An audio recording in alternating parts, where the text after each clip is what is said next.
Hello guys, welcome to Supreme Steno classes. Guys, be ready for a dictation from volume 5 model speed dictation published by late Dr. G.D. West. Exercise number 12. Be ready 5 seconds. Start. So this Constituent Assembly wants to give absolute authority neither to the President nor to the legislature nor even to the Chief Justice. Therefore, there should be a balance, a consulting process, and democracy requires this process. Democracy requires consultation, democracy requires debate, and thereafter approval. Therefore, Dr. Ambedkar ruled out the phasing out of concurrence in the process of consultation for appointment of judges either in the Supreme Court or in the High Courts. Unfortunately, after following this procedure over the decades, suddenly in 1993, all of us know what happened and how it happened, and India is the only country in the world where judges appoint judges. Nowhere in the world does it happen. In Switzerland, the Federal Assembly appoints the judges of the Federal Court. This parliament never sought for that power, nor the Constituent Assembly ever wanted that power should be given neither to the legislature or to the President of India. Therefore, sure, unfortunately, this has happened. And what was the recommendation of the National Commission to review the working of the Indian Constitution? This Constitution was reviewed by the National Commission to review the working of the Indian Constitution in the year 2002. The report was submitted in the year 2002. I quote 2-3 lines of this report with your kind permission. It says, it would be worthwhile to have a participatory role with the participation of both the executive and the judiciary in making recommendation. The Commission proposes the composition of the collegium, which gives due importance to and provides for the effective participation of both the executive and the judicial wings of the state as an integrated scheme or machinery for the appointment of judges. What would be the novel idea better than that? The Commission accordingly recommended the establishment of the National Judicial Commission, and we have seen the fate of the National Judicial Commission.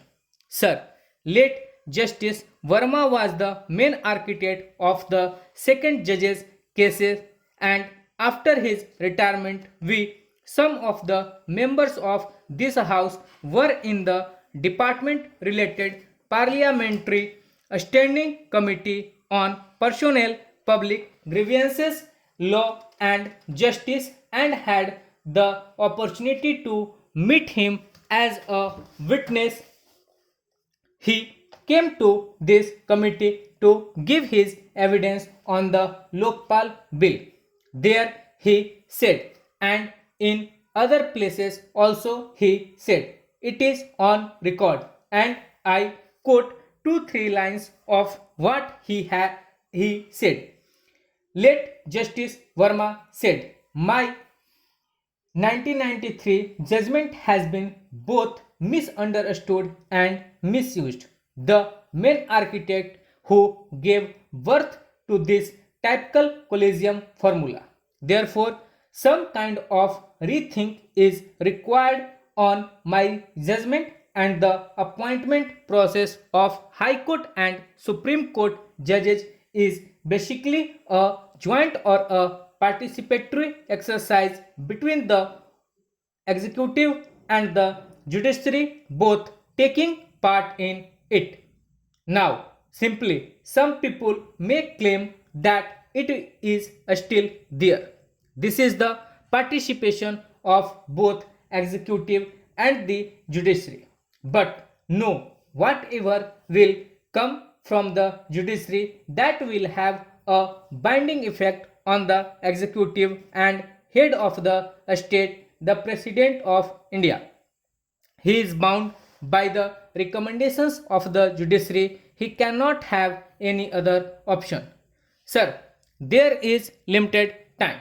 I would like to say many things because so many articles are there. How consultation mode has been used and in what context, and how the court interpreted this particular word in a particular case. If the other authorities claim that when my consultation is required or something that will have the binding effect on the president of India, then you are going to denigrate the position held by the president under the constitution.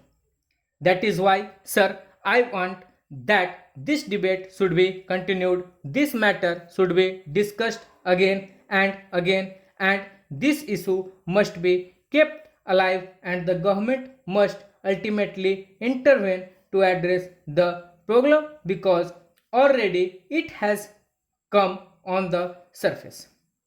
Press conference is being held.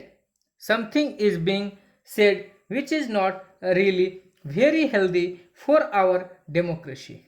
Today, I have referred to views of certain members of our Constituent Assembly. Next time, when I will get the opportunity either for reply or for continuation of my speech, I will place before you and through you before the House how the Constitution has been rewritten not by the Parliament but outside the Parliament. This I would like to establish in my next submission through you before this August House. Thank you, sir. Mr. Vice Chairman, sir, actually, you were supposed to intervene in this debate, but since you are occupying the chair now, it has suddenly fallen on me. There is a lot of erudition. This is one bill in which I find that the statement of objects and reasons contains a lot of erudition, and it is quite a pleasant reading of the whole thing. But the amendments suggested, I have some reservations in that. I feel the objects and reasons are almost like a sledgehammer to crack a nut. Certainly, the provocation for this entire bill is somewhat controversial pronouncements that consultation is concurrence, which is totally wrong. But does it mean that we should have a consultational amendment in which it may solve the problem in this particular respect, but it can create more problems in various other provisions of the Constitution? In legislative drafting, it often appears necessary to have precision in language, but at the same time, many times we find a little bit vagueness is more useful than complete precision.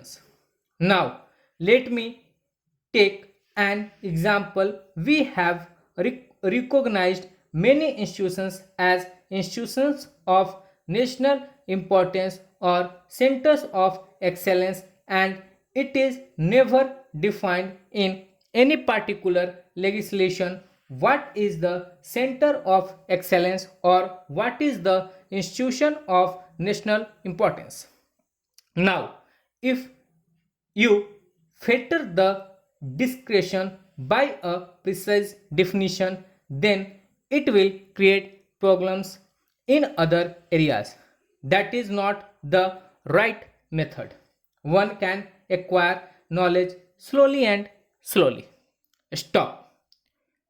So guys ये dictation था guys. एक जगह मैंने ये पढ़ दिया है constitutional amendment को, कुछ और पढ़ दिया। आप लास्ट का जो 800 वर्ड्स के बाद का जो है 1000 वर्ड के बीच में वहाँ पे आया, तो उसको आप थोड़ा सा कंसिडर कर लीजिएगा। So sorry for that.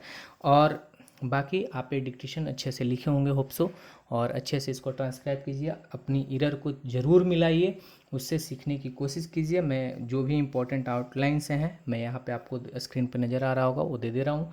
और इसके साथ ही गाइज ये बोलना चाहूँगा कि जो भी अभी स्किल आने वाले हैं, चाहे FSSAI की आने वाली है, ESIC की आने वाली है, तो उसके लिए बेस्ट डिक्टेशन है। आप इसको प्रैक्टिस कीजिए, लिखिए।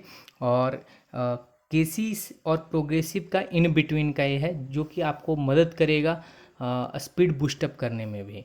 इसलिए जनरली जो भी डिक्टेशन जाएंगे लगभग अराउंड 100 वर्ड्स के आसपास ही रहेंगे पर मिनट का राउंड। ओके, तो यदि आपको हमारे इन्फॉर्मेशन डिक्टेशन पसंद आ रहे हैं तो चैनल को लाइक कीजिए, शेयर कीजिए, सब्सक्राइब कीजिए। Thank you so much.